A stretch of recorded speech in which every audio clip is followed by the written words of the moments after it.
অনেক অনেক দিন আগের কথা। সুন্দরবন নামের এক গভীর জঙ্গলে নানা রকম পশু পাখি মিলেমিশে বাস করত। সেই জঙ্গলে ছিল এক চালাক ও জ্ঞানী টুনি পাখি, যার নাম ছিল টুনটুনি। টুনটুনির ছিল ছোট শরীর, কিন্তু তার জ্ঞান ছিল বিশাল। বই পড়তে তার খুব ভালো লাগত। সারাদিন সে বিভিন্ন গাছের ডালে বসে মজার মজার শিক্ষণীয় গল্প ও জ্ঞানের বই পড়ত। সবাই তাকে খুব ভালোবাসত তার বুদ্ধির জন্য। অন্যদিকে সেই মনেই বাস করত এক বিশালদেহী ভালুক, নাম তার ভোলু। ভোলু ছিল ভীষণ অলস। তার কাজ ছিল শুধু খাওয়া আর দিন রাত ঘুমিয়ে কাটানো। সে ভাবত তার মতো শক্তিশালী আর কেউ নেই, তাই তার কোনো কিছু শেখার বা জানার দরকার নেই। অন্য পশু পাখিরা যখন খাবার সংগ্রহ বা ঘর বানানোর কাজে ব্যস্ত থাকত, ভোলু তখন কোনো এক বড় গাছের নিচে নাক ডেকে ঘুমাতো। একদিন জঙ্গলে এক ভয়ানক সমস্যা দেখা দিল। একটানা অনেক দিন বৃষ্টি না হওয়ায় জঙ্গলের একমাত্র নদীটি প্রায় শুকিয়ে গেল। গাছপালা সব বিবর্ণ হতে শুরু করলো এবং জঙ্গলে খাবারের অভাব দেখা দিল। সব পশু পাখি চিন্তায় পড়ে গেল। কিভাবে তারা পানি আর খাবারের অভাব মেটাবে তা ভেবে সবাই অস্থির। জঙ্গলের রাজা সিংহ এক সভা ডাকলেন। সবাই সেই সভায় হাজির হলো, কিন্তু অলস ভোলু তখনও ঘুমাচ্ছিল। সভায় সবাই নিজ নিজ মতামত দিতে লাগলো।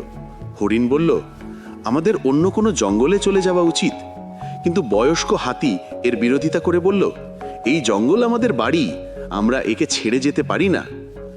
এমন সময় ছোট্ট টুনটুনি উড়ে এসে সিংহের সামনে বসলো এবং বলল, মহারাজ, আমি একটি বইতে পড়েছি যে মাটির নিচেও পানি থাকে।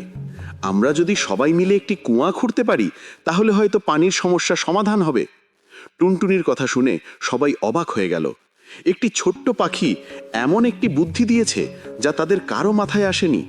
সিংহ টুনটুনির বুদ্ধির প্রশংসা করে বললেন, তোমার প্রস্তাবটি চমৎকার। কাল সকাল থেকেই আমরা সবাই মিলে কুয়া খোঁড়ার কাজ শুরু করব। পরদিন সকাল হতেই জঙ্গলের সব পশু পাখি একসাথে কাজে লেগে গেল। হাতি তার সুর দিয়ে মাটি সরাতে লাগলো। হরিণ ও খরগোশ তাদের শিং আর পা দিয়ে মাটি খুঁড়তে শুরু করলো। কাঠঠোকরা তার শক্ত ঠোঁট দিয়ে পাথর ভাঙার চেষ্টা করতে লাগলো। সবাই যখন একসাথে কাজ করছিল, তখন ভোলু ভালুকের ঘুম ভাঙল। সে এত কোলাহল শুনে বিরক্ত হয়ে বলল, কি হচ্ছে এসব? আমার ঘুমের 12টা বাজিয়ে দিলে। তখন খরগোশ তাকে সব খুলে বলল এবং কাজে সাহায্য করতে অনুরোধ করল। কিন্তু ভোলু হাসতে হাসতে বলল, তোমরা সবাই বোকা, এত কষ্ট করে মাটি খুঁড়ে কিচ্ছু হবে না, আমি বরং একটু ঘুমিয়ে নিই। এই বলে সে আবার পাশ ফিরে শুল। সবাই ভোলুর কথায় কান না দিয়ে নিজেদের কাজ চালিয়ে গেল। টুনটুনি সবাইকে নির্দেশনা দিচ্ছিল, কারণ সে বইতে পড়েছিল কিভাবে সহজে ও সঠিকভাবে কুয়া খনন করতে হয়। অনেকক্ষণ খোঁড়াখুড়ির পর হঠাৎই মাটি ভেদ করে পানি উঠতে শুরু করলো।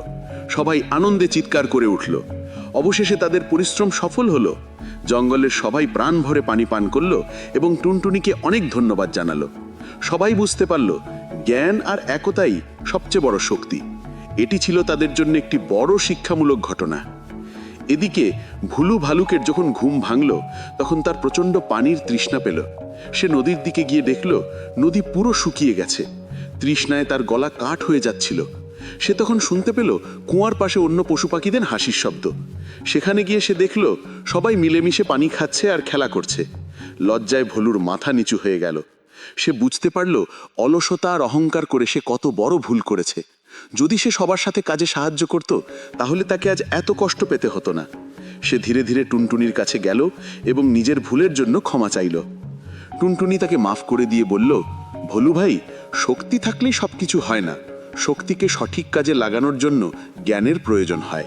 আর অলসতা একটি খারাপ অভ্যাস, যা আমাদের শুধু পিছিয়েই রাখে। সেই দিন থেকে ভোলু ভালুক পুরোপুরি বদলে গেল। সে আর অলসতা না করে জঙ্গলের সব কাজে অংশ নিতে শুরু করলো এবং টুনটুনির কাছ থেকে বই পড়া শিখতে লাগলো। এরপর থেকে সেই জঙ্গলে আর কোনোদিন পানি বা খাবারের অভাব হয়নি, কারণ সবাই মিলেমিশে জ্ঞান ও বুদ্ধির সাথে সব সমস্যার সমাধান করত।